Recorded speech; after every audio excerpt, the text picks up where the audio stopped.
What is going on, Raider Nation? It's your boy Sanjit back at it with another video. Today we are watching some tape of that Las Vegas Raiders game beating the New England Patriots. Man, this was a game that I thought would be a lot closer than what it actually was. And I think the score was closer than what the actual game outcome kind of was. The Raiders, really good moments in yesterday's game. There's some narratives that kind of exist that I want to talk about as well because I don't think they're necessarily true. Some people are talking about Adam Butler saying he was not good yesterday, which is kind of crazy. Maxx Crosby dominated. I want to talk about him as well, but first, let's talk a little bit about the sacks that the Raiders gave up yesterday, because I think there was some concerns yesterday with a lot of Raider fans about the Raiders' inability to block the Patriots. Now, the Raiders did give up 4 sacks. We're going to just watch all 4 of these plays. The first sack to me doesn't really make sense. I think this one's on Jordan Meredith. Not that he misses a block or does anything crazy, and truth be told, if you actually watch this play, you might say, hey, this is on JPJ or DJ Glaze.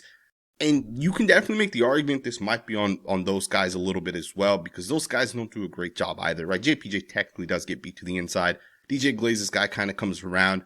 And Geno doesn't really have anywhere to go, so he has to step up, and he steps up into a guy that's kind of blitzing. Now, I say this is kind of on Jordan Meredith because I think Jordan Meredith IDs the wrong guy on this play. Jordan Meredith can actually ID the slot defender. Now, if you guys don't know what that means, before every given play, if there's only 4 defensive linemen on the line of scrimmage, the center is going to call out one extra guy. He's going to ID one guy that he thinks is going to end up blitzing. And he IDs the slot. And to me, this is kind of the inexperience of Meredith, because this doesn't make sense as to why you would think this guy's coming. I mean, just look at the formation here. If that slot defender blitzes, Jakobi Meyers is going to be left wide open. So that does not make sense that that guy is going to potentially blitz. On the other side of it, if you look at these 3 guys, right, guys are all kind of lined up in the stack position, you can tell based off of the fact that a corner is lined up on the wide receiver in what looks like a man-to-man situation, there's no 3 guys that are going to cover 2 guys, right? That doesn't make sense right there. One of those guys is more likely to blitz than that slot defender that Meredith ends up IDing. Now, when Jordan Meredith points to that slot defender, what ends up happening is he's saying that I'm going to slide to the left. Now, if you guys just watch the sack, the blitz comes from the right side of the offensive line. So you can just tell right away, Jordan Meredith as well as Dylan Parham end up on one guy, while on the other side, you have a guy that essentially comes free. Now, here's the thing with this play. The Patriots only bring 6 guys, and the Raiders technically have 6 guys blocking. So you should have been able to pick this play up, but I think the play is blown up because Meredith slides left, right? Or he calls the slide to the left. And with that, if the play actually slid to the right, which I think is what Meredith should have done, I think you could potentially pick this up. Either way, it's not a huge deal. You know, it's a sack at the end of the day. And Meredith also learned, I think, from that sack. I'm pretty sure he went to the sideline and the coaching staff probably talked to him about it, because on the very next sack that the Raiders gave up, Meredith actually IDs the right guy. He points to number 53, and you can see it. And even as the play begins, he actually ends up, essentially stepping towards 53, and you'll see that there's like a defensive line game between the linebacker and the D tackle. And you can actually see that Jackson Powers-Johnson and Meredith swap this perfectly. So on the very next sack, and it's still technically a sack, you can see that Meredith IDs the right guy. So I'm pretty sure that first sack was, just one of those plays where Meredith made the wrong read. And then at the same time, it was kind of corrected over the rest of this game. Now let's talk about this second sack though a little bit. You guys can see this is a 3rd and 8. It's a long developing play. Meredith does ID the right guy. So DJ Glaze picks up the right guy. Colton Miller picks up the right guy. JPJ and Dylan Parham pick up the right guys. And even the center has the right guy. So every guy has the right guy. But it is 3rd and 8. It's a long developing play, and the Patriots blitz. Sometimes a defense calls the perfect play against an offensive call, right? You can have a play where, hey, we're going to take a shot play, we're going to try 10, 15, 20-yard routes downfield, and you just call a blitz on the perfect play, and there's just not that much time available, and you get a sack on the quarterback. To me, the second sack's not really on anyone. It's just, just a perfect play call on the defensive side. On the 3rd sack, a very difficult block to make if you're the offensive guys. Now, one of the things that I think people don't realize is Christian Barmore, Milton Williams might be the best interior defensive tackle duo in the NFL. People don't realize our offensive line may have struggled yesterday partly because of those 2 guys. And I do think it is true. Those 2 guys had really good games, especially defending the run. This sack right here is just well executed. There's really nothing you can do here. Ideally, those 3 guys are able to swap and pick up the other 3 guys. But Robert Spillane just goes around this so fast, and it's just a difficult thing to do by the center and the 2 guards. To me, that's just a well-executed defensive line game. You can put it on the 3 guys on the inside, but I think it's just a better job by the guys on the defensive side. And again, Milton Williams is fast. He's explosive. That's why he got paid almost $30 million a year this past offseason. The guy's a good football player. And the 3rd sack really isn't on anybody, unlike the 4th sack. The 4th sack's on Jackson Powers-Johnson. He just ends up losing this rep. To me, you have to do a better job if you're Jackson Powers-Johnson, because these are game-altering plays. And we have seen JPJ have a couple of these type of reps in preseason. There was one play in the practice game that the Raiders had where JPJ was trying to swap with Glaze, and I think it was Tyree Wilson that beat him to the inside. And there was another play in preseason where the quarterback took a massive hit. Similar situation. You have to, if you're Jackson Powers-Johnson, do a better job. Now, the thing is it's not like he doesn't pick this up 100% of the time, right? Because there's multiple plays where he does properly pick up a defensive line game.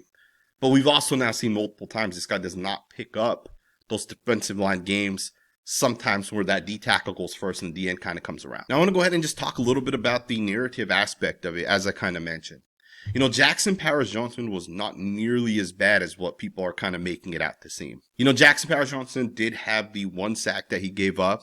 Even the 1st sack that the Raiders gave up, although Meredith, I think, ID's the wrong guy, JPJ also kind of loses that rep. Those are the 2 passing plays and the only passing plays that JPJ lost. Every other passing play, the guy won. He did not give up any pressures. He did not give up any sacks. In fact, he physically was dominant out there. He was pancaking people. He was putting people into the dirt.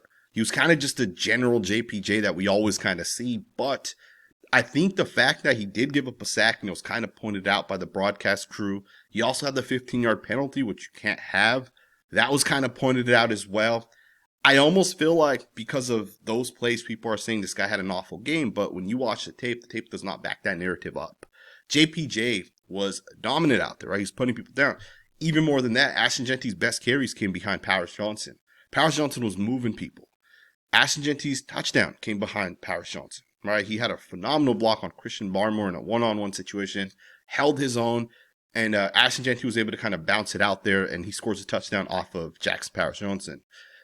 Another thing that I think people don't recognize is, you know, we look at and I'll just use this as an example. You know, we'll look at Bill Belichick as an example. And, you know, historically, Bill would always do one thing, and people knew he was going to do this, is he would come out there and say, hey, we're going to just double team the best wide receiver, whoever it is. If it's Calvin Johnson, if it's Chad Johnson, you know, if it's DeAndre Hopkins, we're going to just double team him and take this guy away.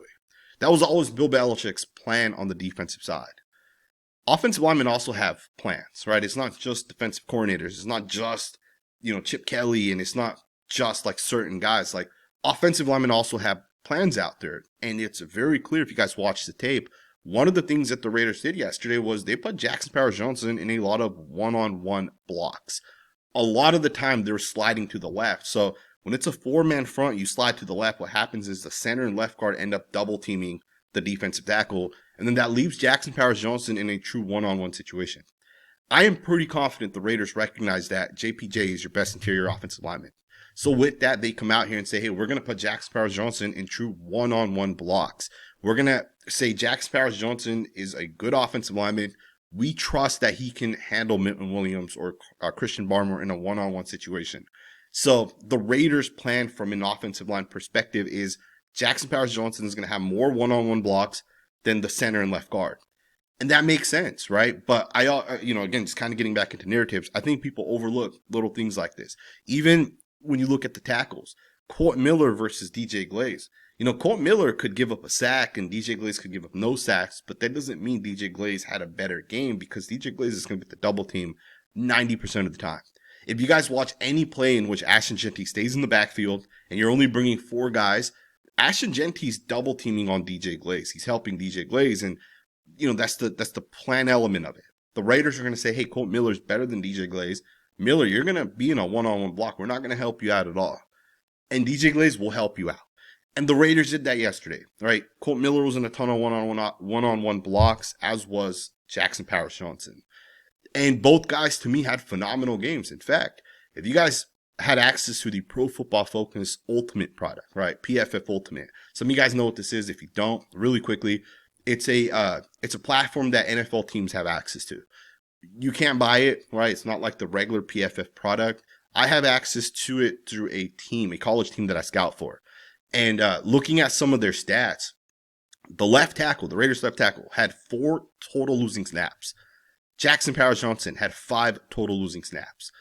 The rest of the offensive line had a lot more. And the numbers, Dylan Parham had 11, Jordan Meredith had 8, DJ Glaze had 13. So you guys can see how many losing snaps the guys on the offensive line had. Jackson Powers-Johnson by no means was the worst offensive lineman out there, in my opinion. Kolton Miller, Jackson Powers-Johnson had really good games, in my opinion. But we got to give credit to Kolton Miller, I think, more so than anyone else. This guy came out there and just straight up dominated. No pressures, no sacks, no quarterback hits.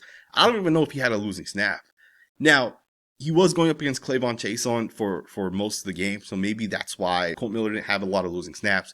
But the guy was dominant. Like, he was just straight up shutting people down. And Kolton Miller looks to me like an all-pro caliber tackle. Like, he was phenomenal out there.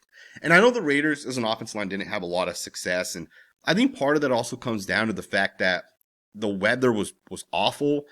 You know, when it rains, the way it impacts offensive linemen and defensive linemen is separate. So when it rains, it makes it hard for defensive lines to pass rush because you can't put your foot into the ground. You can't change direction. You can't put your foot into the ground and explode upfield. It makes it hard for defensive linemen in pass rushing situations. But on the flip side, in the run game, it makes it harder for offensive linemen because offensive linemen are trying to put their foot into the ground, make contact with people, and they're trying to use those feet and the grip to move people. So when it rains, run game obviously is going to benefit the defensive line a little bit. Pass game will be beneficial to the offensive lineman a little bit, right? So when it rains, it does have those impacts. So I'm not surprised that the Raiders' run game struggled yesterday. I think we will bounce back. Another thing to kind of note, Ashton Jeanty had 19 carries for 38 yards officially. His first 3 carries went for 22 yards. Think about that. First 3 carries for Ashton Jeanty goes for 22 yards. So Ashton Jeanty's last 16 carries essentially went for 16 yards. I'm not surprised that happened because it continued to rain. The weather just got worse and worse over the course of the game. And then on top of that, I also think that the Patriots have a good defensive line, right? A good front seven. So don't kind of sleep on that a little bit. Let's talk a little bit about Geno Smith. I think Geno Smith made 2 incredible plays for the Raiders yesterday. I think these 2 plays kind of flipped the entire game. I think these are the 2 plays that you can make the argument won the Raiders the game. The second play, maybe not as much as the first one, but the first one, Geno Smith hits Trey Tucker for a massive touchdown on the first drive of the game. It was just a really good read by Geno. Geno Smith, one of the things I recognize watching tape, he's really good at reading coverages, recognizing coverages, and the ball placement's pretty damn good as well. So on that Trey Tucker touchdown, it's the first drive of the game, Raiders kind of go right downfield and score a touchdown. The Patriots run cover 0, they end up blitzing, and Tucker just runs right by the safety, and you can just kind of see that speed, the quickness by Trey Tucker. Another thing I kind of noticed with Tucker is his route running has gotten a lot better, and I'll show you guys just a couple examples over these next 7-8 plays that we're going to look at. To me, Geno Smith, phenomenal read to be able to kind of get Trey Tucker the football, and I love the fact that he just recognized this play. The other play that Geno Smith made that I think was incredible was the 36-yard pass on 3rd and 20 where he hits Dante Thornton. Now, we're already up by 10 at this point, but had the Patriots got the stop, they would have had the ball with over 3 minutes left. We saw if you guys watched the Bills-Ravens game, you can tell how many points a team could potentially score. Like, the Bills scored, I think they were down by 10 points or something. They scored and kind of got back within range against the Ravens with 4 minutes left, right? So a team can make up a lot of points pretty quickly in the NFL. But that play right there allowed us to kind of waste a lot more, another 2.5 minutes, plus the 2-minute warning as well, which I think is another huge element of this. But I love the fact that Geno Smith recognizes something within this play. This is 3rd and 20. If you guys think about the sacks that happen, right, some of those are 3rd down plays. The Patriots blitzed on some of those plays. Even the Trey Tucker touchdown, the first one, the Patriots blitzed. What do you guys think is going to happen on 3rd and 20? The Patriots are going to blitz. And Geno Smith knew this, and I almost feel like the Raiders may have realized this as well. And it almost looks to me as like the Raiders are trying to influence these guys inwards to allow Geno to kind of roll out towards the right a little bit. Or Geno may have just done it himself. I'm not 100% sure if this was designed. But do keep in mind, you do design plays like this where you'll tell the offensive lineman, hey, like, if you're the right tackle, influence your guy, overset, right? Get super far backwards, super far right, make that guy jump inside, and then you can seal him and get the quarterback off to the edge. Teams do this. Now, I'm not sure if the Raiders did it on this one, but Geno Smith recognized 3rd and 20, the Patriots are coming on a blitz. Geno Smith steps back, he gets enough room. You can see the route, and Geno even kind of pump fakes it, and you're going to pick up 36 yards on this play. Now, I think this pass was almost 50 yards if you look at like air yards. So it was obviously severely underthrown, but keep in mind the weather conditions, the ball's slippery and wet. You got to kind of put it out there. I absolutely love this right here. And I'm sure, Chip Kelly, Pete Carroll, had some sort of influences on this. Because on 3rd and 20, most teams just run the football. Majority of the time, you're not picking this up. But I love the fact that because the Patriots are a blitz-heavy team and they're going to come, I love the fact that the Raiders wanted to be aggressive and give their wide receivers these one-on-one opportunities. Phenomenal job here. Absolutely love this play. To me, the Raiders did a phenomenal job out there on the offensive side. And you got to give so much credit to Chip Kelly for some of these designs that this guy had. I watched Luke Getsy with the Bears for 2 years before he came over to the Raiders. And I do content on a different YouTube channel called The Football Scout, where I'll just look at like offensive line, defensive line for the most part. But on the Football Scout channel, I watched the Bears for 2 whole years under Luke Getsy, and they hated this guy. And I understood why. He was a terrible offensive coordinator. So when the Raiders hired him, from the moment they brought him in, if you guys follow this channel, you guys knew I hated it. Absolutely hated it. I told you guys I don't think this is going to work out. He's a bad coach. And it didn't work out. He was a terrible coach for the Raiders. You can predict coaches that are good and coaches that aren't. I predicted that I think the Lions fall off this season. And obviously the Packers are a good team, but I think they're still going to fall off. I think the Lions still fall off this season. And that was because of the fact that Ben Johnson ended up with the Chicago Bears. And I think the Bears are going to be a playoff team as well. And again, coaching, right, makes a difference. Chip Kelly is a great coach in my opinion. Think about this play right here. Brock Bowers is going to fake block for Jacoby Myers. Dont'e Thornton clears this by running deep. And look at that speed right there. And the Raiders get 30 yards right here because Brock Bowers fake blocks and they essentially fake this screenplay. That right there is by design. We didn't run this play in the preseason. Remember when Pete Carroll told us that, hey, we're going to have some plays that you guys, we're not going to run in the preseason. We want to have some plays for the first couple of weeks. This is what this guy was talking about. That play right there is a beautiful play. And it just works because it's just designed well, right? The Patriots were not ready for this. They thought the Raiders were about to run a screenplay and 30 yards just like that. This is 30 yards that Chip Kelly designed for the Las Vegas Raiders. This is 30 yards that Geno Smith got for free because of the design by Chip Kelly. Of course, players got to execute, but the play design is phenomenal. And even more better than that play right there was this Brock Bowers 38-yard pass. Now, it wasn't 38-yard air yards, it was like a 7-yard pass. But just look at the design element of this. You get the natural pick because Brock Bowers is running like this angle route and he's supposed to come underneath Michael Mayer. Again, Patriots are a heavy man team, so you're going to attack that. Or heavy man, heavy blitz. So that's what you want to attack. And when a team is in man coverage, you want to run these natural picks. And Michael Mayer does a phenomenal job on this one, being able to kind of get in front of it. And Brock Bowers is basically wide open. You can throw this pass to my 3-year-old son. He's going to get this, and he might not pick up 38 yards, but like he's open, right? You're open at the end of the day. And this is Chip Kelly free, right? He's designing plays where guys are wide open. I love some of what we've seen from Chip Kelly. I love it because I watch enough tape to know like these are not plays that every coordinator runs. 90% of coordinators don't call these type of plays. These are plays that you specially design, like these, like the fake screen, you're not running that every single week. The Raiders probably run it 3 more times at some random times over the course of the season. But we'll pick up 30 yards on this play. That Brock Bowers play, you might run this one a little bit more because I think Michael Mayer may have also kind of gotten open on this play. There's just plays that are like designed in this, your playbook, right? Your actual playbook. Love this play. Another play that was a nicely designed play by Chip Kelly. It was a 28-yard pass to Trey Tucker. You're going to get 8 guys to block, get the quarterback, which is the 9th guy. So only 2 wide receivers are running routes. Jacoby runs a deep curl. Tucker runs a deep out. Phenomenal route by Trey Tucker. Look at the fake inside step. Look at the top. The stem of this play is beautiful. Trey Tucker as a route runner has done such a better job this season so far from what I'm seeing.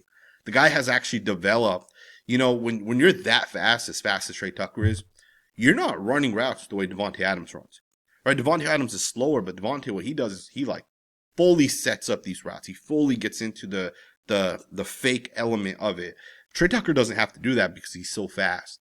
And he's not technically able to do it anyways because you can't slow down enough to run the routes the way a guy like Devontae would, right? But what Trey Tucker can do is he can use his shoulders a little bit. He can fake inside before he quickly jumps outside. And you can just tell Trey Tucker just looks a lot more fluid as a route runner. I love the play design as well on this play because you don't run these type of plays all that often, right? You're not going to run two guys out there all that often.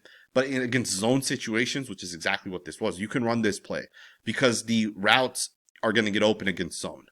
And I'm sure this was like some sort of option route for Jakobi Meyers, right? I'm sure he could have continued running this across the middle of the field if this was man coverage, but because this is zone, he ends up stopping, which also kind of makes sense. Another thing that Chip Kelly does is, and this is something that I just kind of noticed just watching tape. One of the things that Chip Kelly does that I think is very important is, when Michael Mayer is going to block, like for example, in this 4th and 1 bootleg play, he's going to actually end up releasing at some point, and he needs to kind of get out there and find open grass, right? There's no route for Mayer. Like, you're not releasing and then only going into the flats, or you're not, chipping and then just running deep down the field, right? Michael Mayer has a concept of just find open grass. And Geno Smith knew this. He knew that Michael Mayer is going to eventually release after he chips here. And he does release. And although Geno may have been able to hit Trey Tucker on this bootleg to the left, this is 4th and 1. Is a key part of the Raiders winning this game. Michael Mayer releases, and Geno knows he's going to get out there and find some grass. And Geno felt good enough to kind of look back over to his right, and he hits Michael Mayer. He throws it high. Mayer's, long enough. He's tall enough. He's able to jump and bring that pass down. 4th and 1, you pick up about 10 yards, you get the first down, and you keep that drive going. Those are moments, right? Those are things that I kind of see out there, and got to give Chip Kelly a lot of credit for those little things. I think the Raiders' offense did a really good job, generally speaking, right? Given that the weather was not great out there, I felt like our run game will get better over time.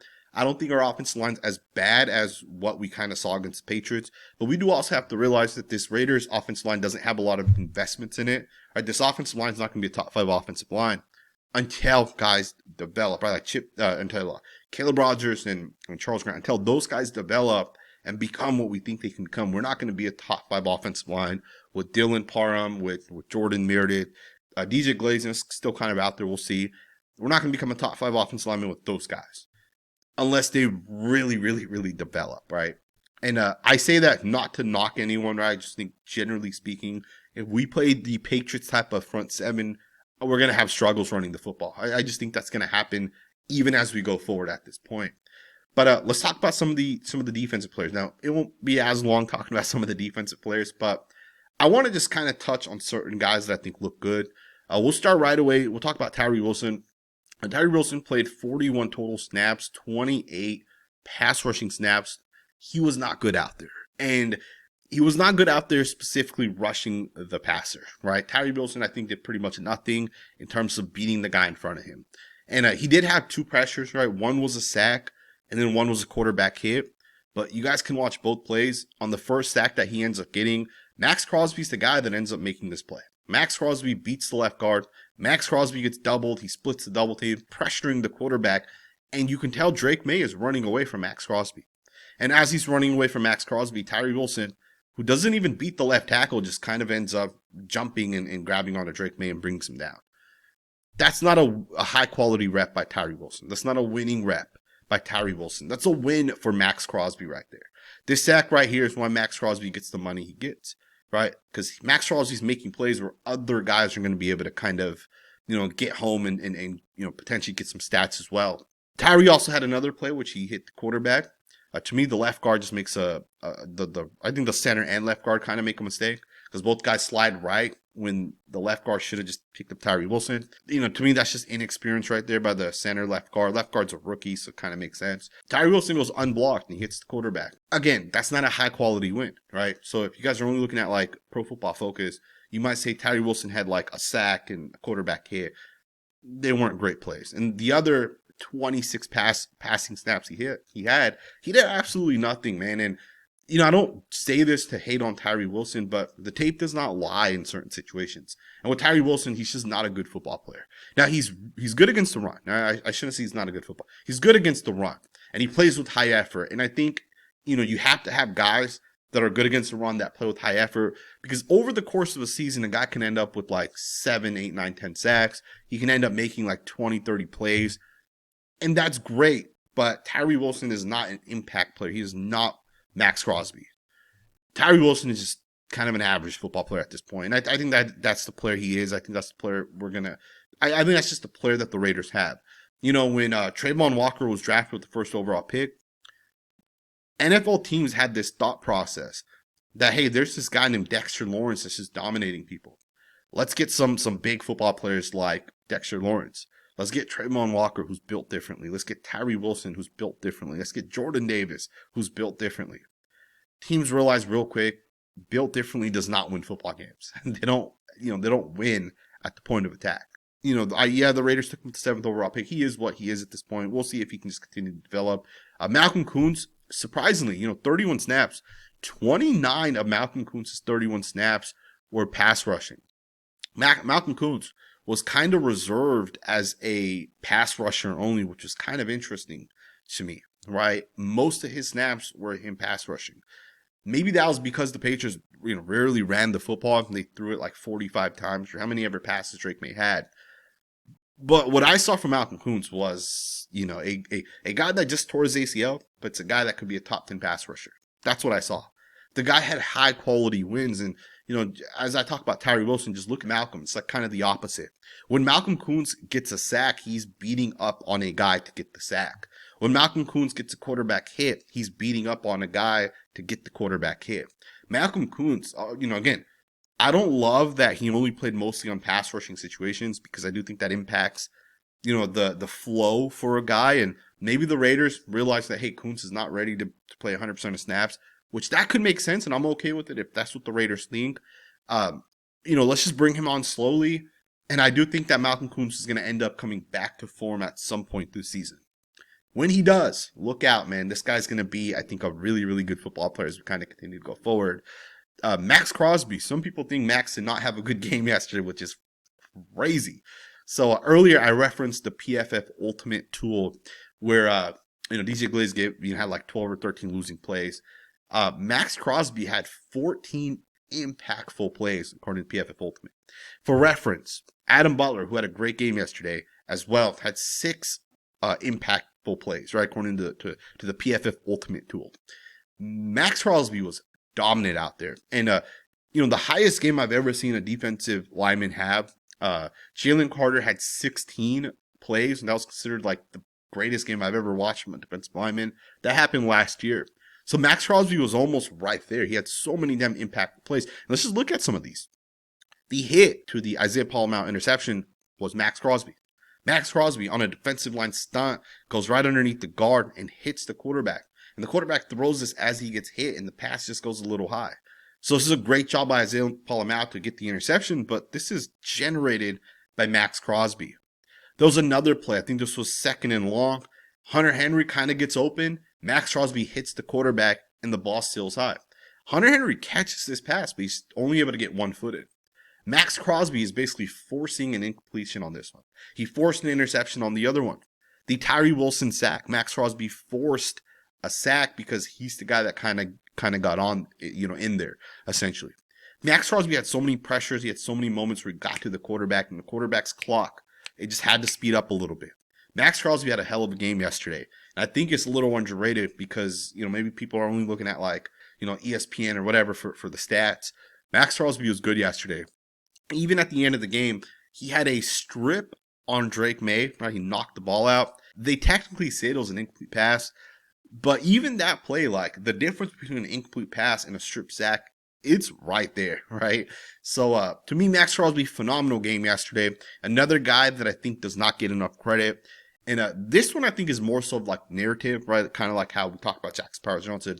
Adam Butler had a great game yesterday for the Raiders. The guy had multiple pressures. And they did not lead to quarterback sacks. And I think one of the reasons why is because, Adam Butler is not as fast as Maxx Crosby. He's not as fast as like Malcolm Koonce.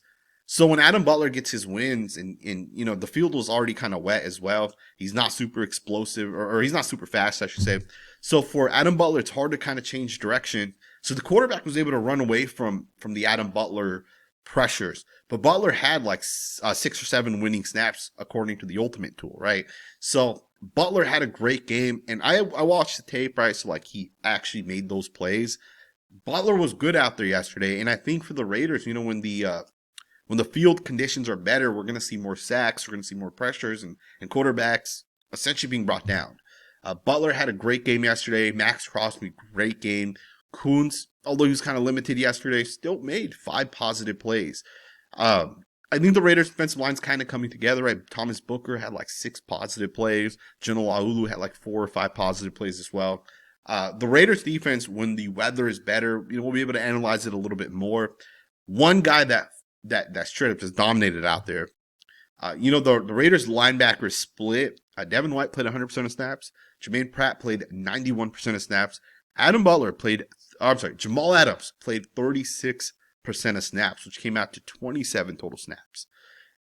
Jamal Adams, 27 snaps, dominated, man. I don't even know how to tell you guys this. He dominated out there.